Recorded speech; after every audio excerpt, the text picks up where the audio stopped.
Wall Street occupiers complain that corporate power is out of control in America. They say corporations are in bed with the federal government. America suffers from rampant, runaway corporatism and crony capitalism. So, how can we fix this problem? How can we make the economic playing field more fair? Well, it's tempting to think there's an easy solution. All we need to do is increase government's power to control and police corporations and the economy. The thinking is that government, unlike corporations, is accountable to the people. But that solution might be the very thing causing the problem. When you give government the power to pick winners and losers in the economy, the rich and well-connected will be the winners. Here are 2 reasons why. First, the power to regulate the economy is the same thing as the power to distribute favors. This is because when government agencies have the power to regulate industries, grant subsidies, or otherwise control the rules of the economic game, their decisions have huge financial repercussions on the groups involved. So corporations have a massive incentive to try to influence how that power gets used. The more the corporation has at stake, the more it will spend to gain control through lobbying, campaign contributions, political appointments, and other means.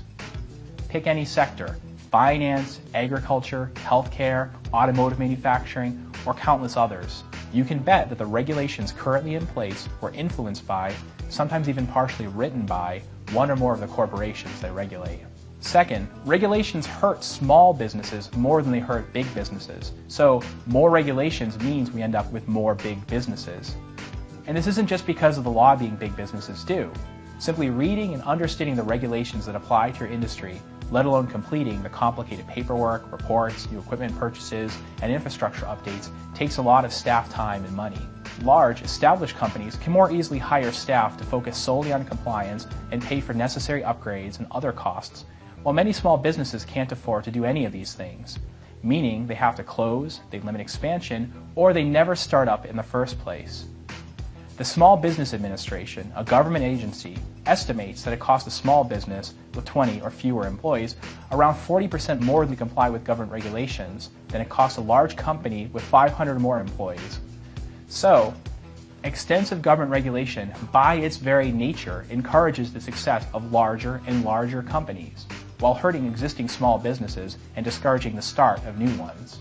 These are just a couple of the ways in which the current collusion between corporations and government is a result of government power. It may seem paradoxical, but if we reduce government power over the economy, then corporations will have less power to compete for, fewer privileges to seek, fewer subsidies to enjoy, and no agencies to capture. There will be a more level playing field for large and small firms alike. Cronyism and corporatism are like runaway fires. In important ways, government power over the market just throws more fuel on the fire. If we want to kill the fire, we need to cut the fuel. So, have you ever tried to blow yourself up before? If yes, how are you feeling about this application now? What are your goals in this job? To blow myself up? What are your career goals? To blow myself up? Do you have any references? They blew themselves up.